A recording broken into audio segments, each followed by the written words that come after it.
Hi, I'm David Plazas. I'm the Opinion and Engagement Editor for the Tennessean. It is September 7th, 2016, and we have the pleasure of having our guest, new Davidson County Property Assessor Vivian Wilhoite. She was elected in the Democratic primary in March and had no general election opponent. And if I am correct, you had the most votes out of any candidate in the general election. That's what I've been told. In August. And we're here to have a discussion about her new role and especially the 2017 reappraisal of all properties, 200,000 plus parcels in Davidson County, what the effect is the office ready, and also what her vision is for the office. So thank you very much. And we have my colleague, Frank Daniels, the third columnist and editorial board member. Well, thank you for having me, David. Thank you for having me, Frank. I remember last time you said you're not Mr. Daniels, you're Frank. So I remember that very much so. So thank you for having me. Absolutely. You were sworn in on August 31st, just last week. Would you talk to us a little bit about what your first week has been like? Awesome. It's been absolutely awesome.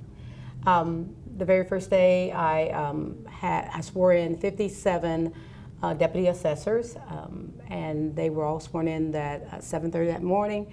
I went right into talking about the vision for the office and what they already know was going to be expected in 2017, and then of course opening it up for Q&A.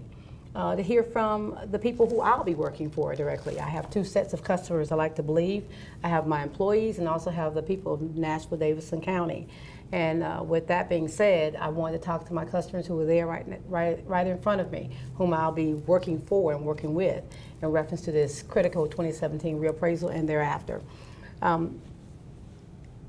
One of the things I did that I made it a priority is to put the employees at ease, and I hope that I did. I hope I've accomplished that. I feel like I have. I'm getting the feedback that I've done that. I want to let them know that they have a piece of this whole pie of success that's going to happen in reference to 2017 reappraisal.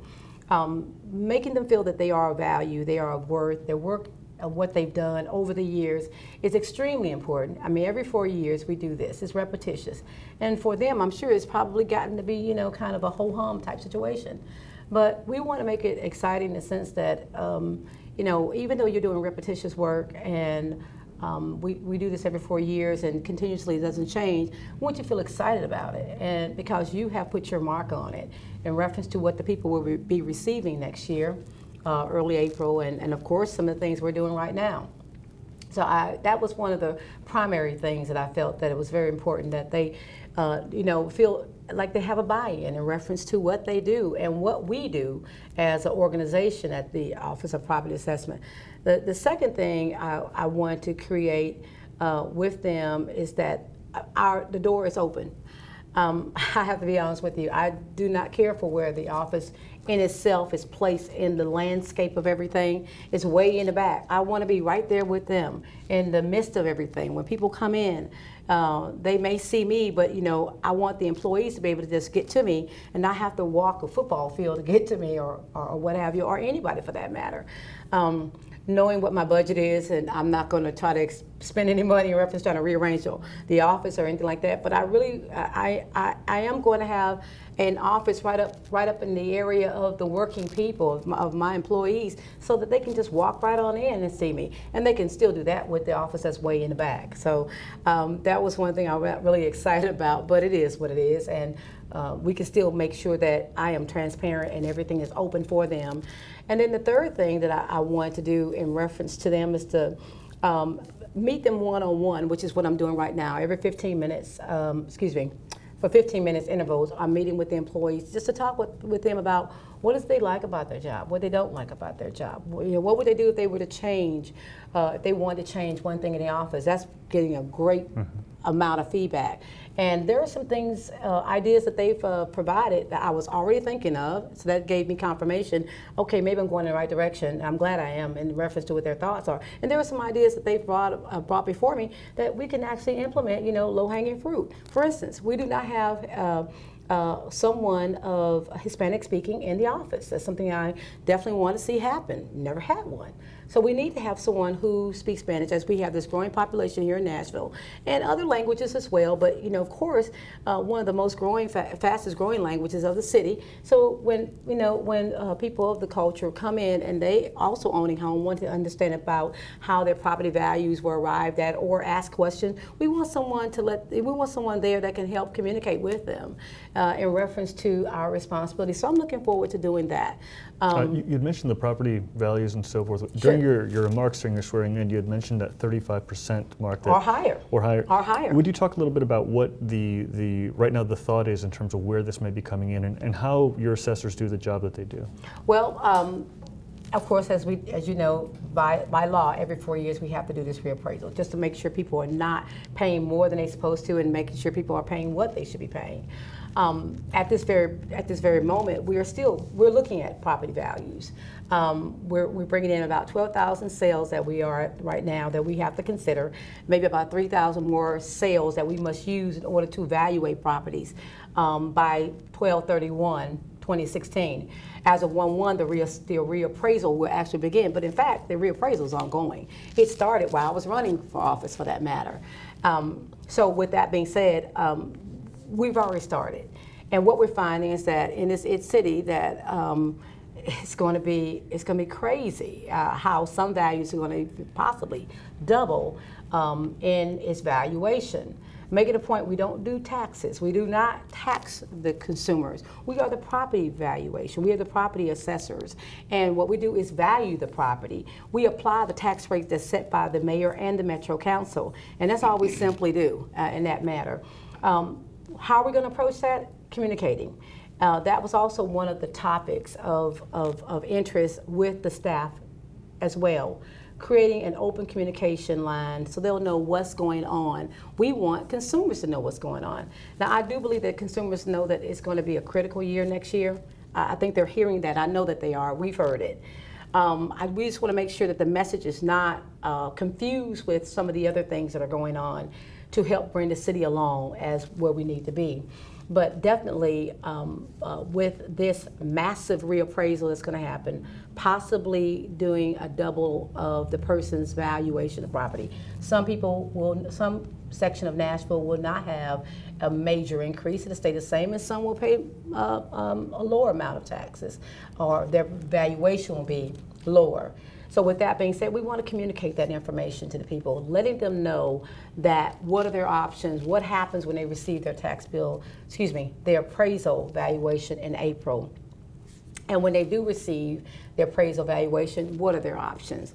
What is available to them, or what they can do if they feel like there's an adjustment that needs to be made, whether up or down it will be. So that is the primary thing that we will be doing, is communicating to the consumers what are their options, beginning right now with outreach to various organizations, to individuals, meeting people where they are, as I talked about on the campaign trail, meaning that church groups, senior citizen groups, parent groups, just being creative, thinking outside the box. Metro Nashville Public Schools had a parent university fair. The assessor's office should have been there. That is someplace where people who are parents most likely will own a home, and they are thinking about not only the options available to their children as they begin this new school year. What about the fact that they have to factor in their budget the valuation of their property and the tax rate that may be applied of what they will pay? So that's very important. So that's the direction we're going, with great communication and really horning in on that. So just to create some clarity. Sure. What property do you assess and reappraise, and what property don't you do? Well, general rule of thumb, residential property. Of course, if it's a property that is a for-profit or what have you, there is a certain type of appraisal process for that. But residential property, commercial property, we do not appraise public utilities that is appraised by the state of Tennessee for ad valorem tax purposes, and we appraise personal property. And we identify those property, we also classify them, whether it be residential at 25%, commercial property at 30%, personal property or what have you. those are the type of properties that we appraise. Right. So- Churches, so we do not just appraise.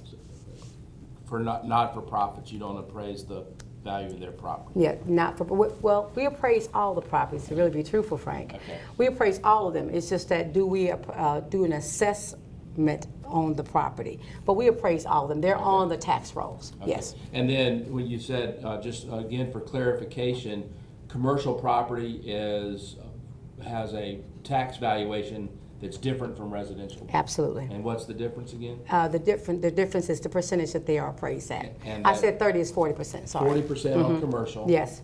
25% on residential, Okay. 55% on public utilities, Okay, and but that's the state? and 30% on personal property. Right, and that's, but the public utilities, that's the state Yes. that assesses that? Yes, Division of Assessment, which is where I started out. Right.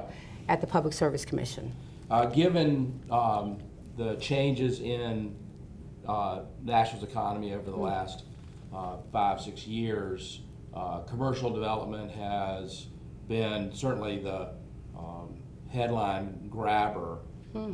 How is that going to change the balance of valuation within the county? Have y'all looked at that? I mean, can you tell us if the sources of our revenue are going to change much in this? For new development, we'll be able to create revenue off of new development. Existing development, we cannot. Yeah. So therefore, But in terms of the balance, so if commercial revenue, I mean, if commercial valuations go up, some. then the balance between residential and commercial in the overall.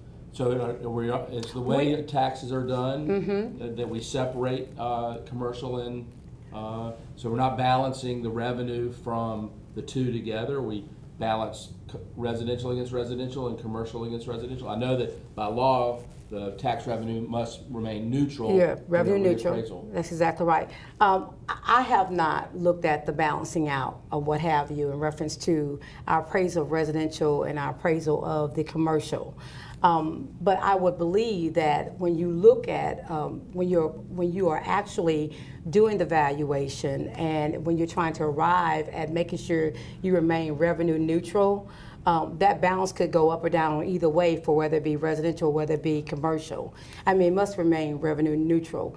Overall. Overall, yes. That's overall. That's not within category. Exactly. I think overall, I do believe that. And I'll double check that, but I do believe that.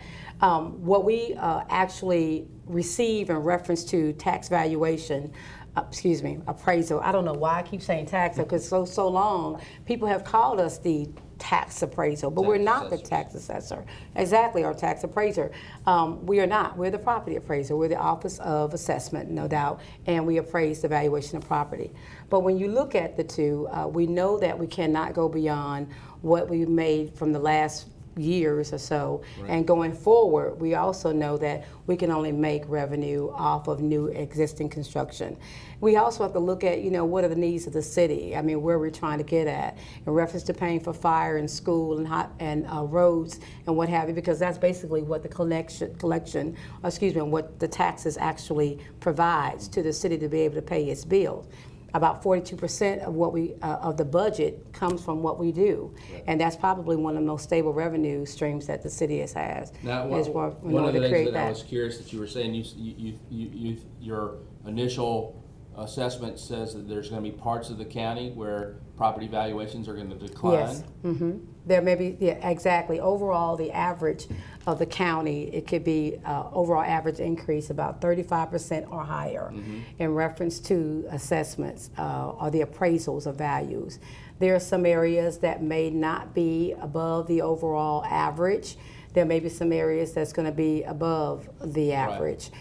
And they're considered like the hot spots or the hot markets or what have you. District 5, which is, people would not know what is District 5. Let's say the area of 2nd Avenue, which is the council members, Davidson. At this time, from some numbers that we've looked at very recently, that looks like maybe one of the areas that's going to have the highest impact of all of Davidson County. and then we have it listed by the highest impact to the lowest impact. The lowest impact looks like it's going to be at 22%, so to be under the overall average of the county. Okay, so then I misunderstood what you said. All the property is in the county is risen in value, just some of it's going to be below the average, so they'll see, likely we'll see tax adjustments in the downward direction. Again, we're talking about average. Right. But when you say individual, there may be some properties that's not going to pay the 22% Right. average. They're going to pay less than that, so that's average. That's the average for the area. So there will be property owners who would pay less than the overall average. There'll be property owners who will pay right at what they paid before, and some that'll be higher. It wouldn't be necessarily all of them. Right. Could you talk a little bit about the transition between your predecessor and you? There was a long period between the time that you were elected in the primary, and because you had no opposition, essentially, you were the assessor in waiting for at least. That sounds like someone getting 5 married. Assessor in That's waiting. right, at least 5 months. Yes. How did that transition go? Because I think I would assume that communication is critical between Mr. Rooker, who had been there for 8 years, and yourself. Yeah, well, I think the transition was pretty good. What I did was actually reach out to some of the staff members because I wanted to get the message that all is well. They're nervous about new leadership, and I definitely did not want to put my predecessor in a position to try to communicate who I am. I don't think that was necessary to do that. I wanted to meet with staff members directly to let them know who I am, what type of person I am, and what to expect. Number of time I refer back to the interview that I did previously with your board, indicating that I did not anticipate firing everyone and coming in making a whole new show of it. I want them to know that if I said that publicly, I meant that. And you can go and see where I've written that, and you can also see where I've stated that publicly.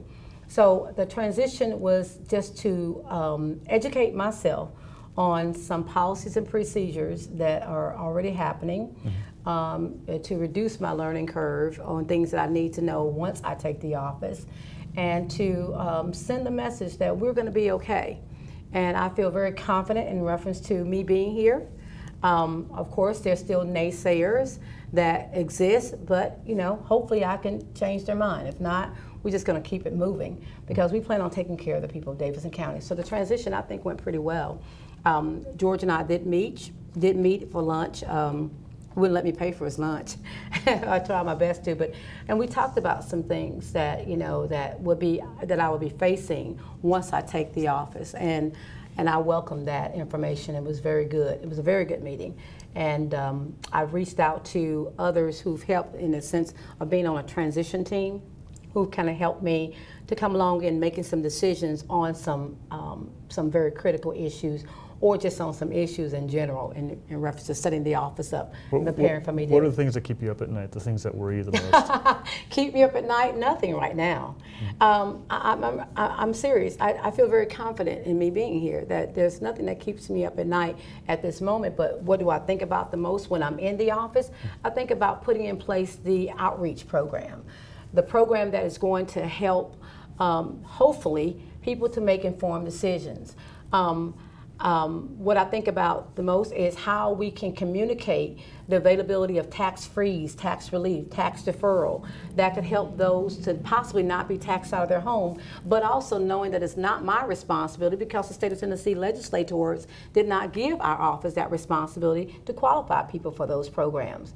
But I think that it is all of our responsibility to tell people about those programs, whether it be the Tennessean, whether it be a radio show that gives information to the consumers about best practices that are happening all over the world, whether it be council members, whether it be the mayor, whether it be just that community leader in that office, in that community that's responsible for maybe just 5 or 6 or 7 houses where they live. It's very important that we make sure more people get on these programs. So that is on my mind, but without stepping on someone else's toes because it's their responsibility. But I think it's all of our responsibility.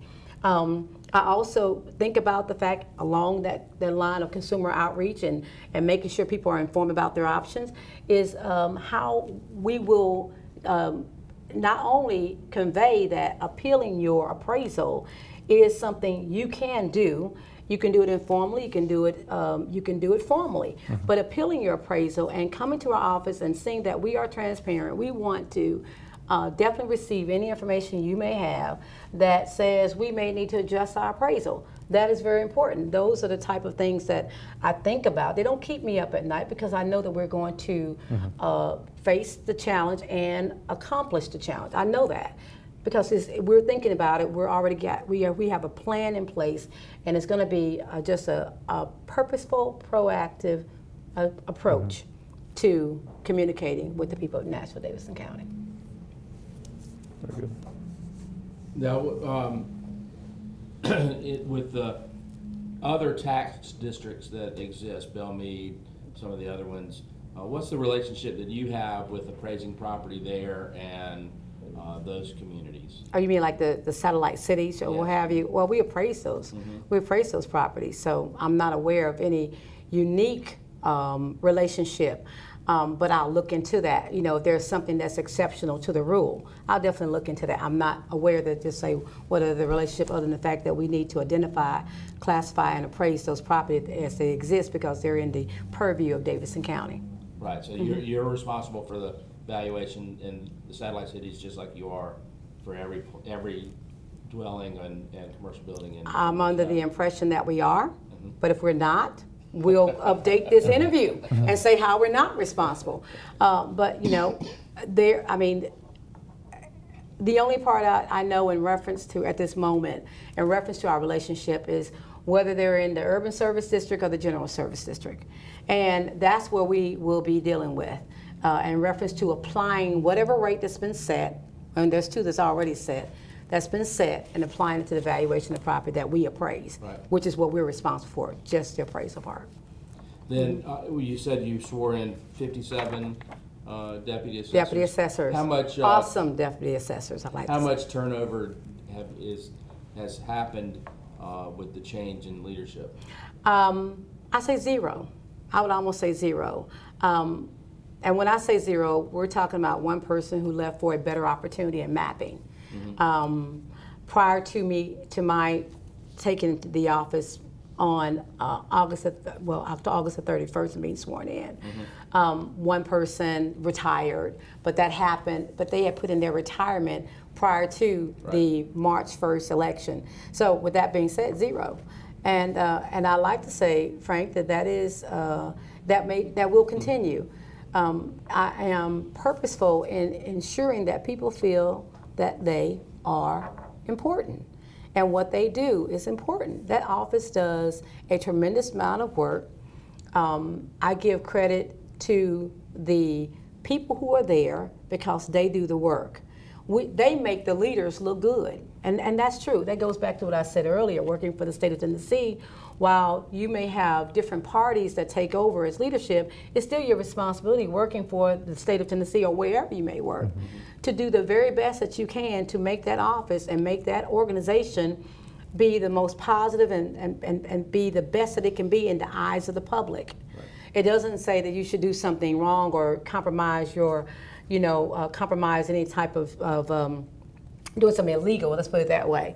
But it does say that, you care about what you do and being vested and feel and being felt and being made feel important and that you are an asset to the organization.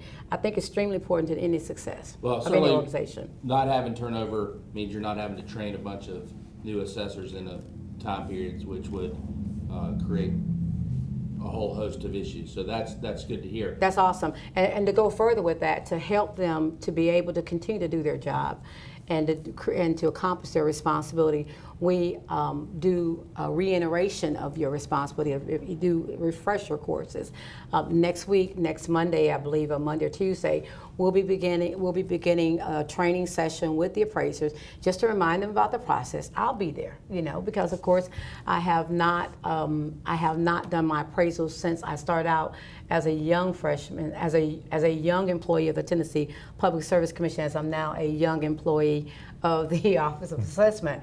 But we will be doing refresher courses so that we just be reminded about the process and to also incorporate any policy changes that may have occurred. Right. Is 57 deputy assessors a sufficient number? Absolutely a sufficient number. We're more than what is required by the state of Tennessee. If I'm not mistaken, the state of Tennessee requires that you have one deputy assessor per 4,000 parcels.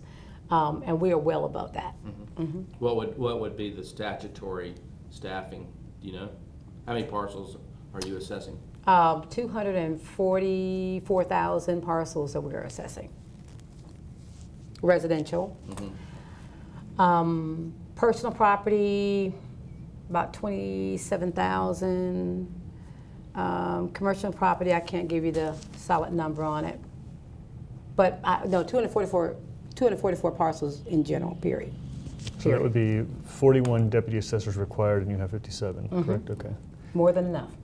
Okay. More than enough. You want to join us? No, thank you. Would you talk about the process itself? I know that I've received some calls. I've written a little bit about this issue, and I've received some calls in terms of how do they do it. And on the website, it talks about the external property and also looking at different comps. And you can go into a lot of the public records and see specific specs of the house. When it comes to internal inspections, how does that work as well? Because I'm curious to know about your process and how this works. Well, internal inspections, as you know, many times we're not able to get into the homes, and so many times we may not be able to get into the homes. We may get the attention of the homeowner by letting them know that we need to get into the home because of the fact there has something on the records maybe indicate there's been some type of improvement. Homeowners definitely want to allow us to come in when they receive an appraisal that they feel like it's not fair because they haven't done anything to their home, and we're comparing it to someone else's home who is similar to their home and they've done improvements. So we're not required to be able to go into their home, but there are many times we need to get into the home, and we find a way of getting that done. It's interesting that you asked that question with one of the employees. We talked about being able to go inside and be able to look at the internal structure of the home itself. And of course, when the appraisers are out there, it's during the daytime when people are at work. We're at work, and so are homeowners, many homeowners at work. And one of the thoughts that person was providing to me is that they have to leave a note to let them know we need to get in because we need to look at this, and different little checklists of things. The homeowner may say, I never got the note. When they receive the notice, the appraisal valuation after we have not been able to contact them. And so we talked about how we want to make sure that the homeowner can get that note. A wind can come along, blow it away, of course. Or the homeowner said that they found it in their garden when they were out there in the garden, cleaning out their flowers or what have you. So that within itself, we want to create every opportunity to be able to get inside the home when it's needed and necessary so we can arrive at a fair value. Mm-hmm. So theoretically, if you had two neighbors, one who did significant work inside and one who did nothing for the last 4 years, the person with the work could theoretically have a higher valuation. Yes. Okay, and that would affect the tax that person would pay. It would affect the value. Right. Well, of course, the value of what the property is, and then ultimately, of course, applying the tax rate. And we have this conversation because it's true. It also brings up the equity too if you have more investment in this. I concede that point to you. Yeah, and brings up it brings up also a great revenue for the homeowner when they sell it too as well. So. Do you have in mind a communications plan too in the aftermath of the reappraisal? And what I mean by that is because there's occasionally some confusion, and in looking at what I've heard and what I've heard from readers is that somebody's going to want to have the temptation to blame somebody, whether it's you or whether it's the mayor, for a higher tax bill, even if it comes with higher equity.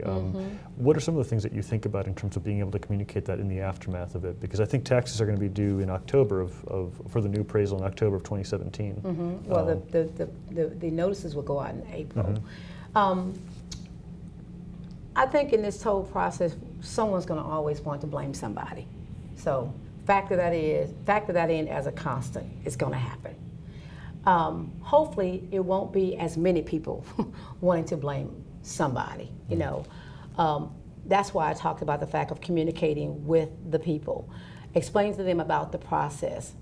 You could have some type of condition, and when the doctor explained to you, we're going to go through this chemo, we're going to do this, and what have you, and create a sense of hope that this process is fair, I think that it's a little bit easier to go through the process. I really do.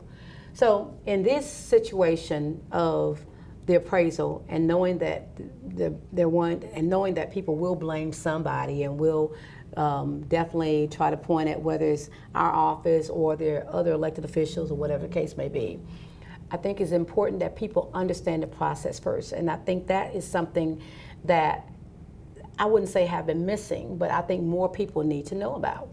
I know when I ran for office, a lot of people didn't realize that you even get elected to this position.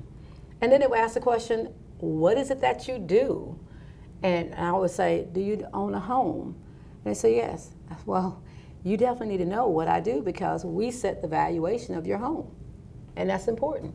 So understanding the process is extremely important and explaining that in the most clearest sense, right down to a fifth grade understanding. And I do believe that at the end of that tunnel, it won't be as many, but you're going to have still some and possibly just a few.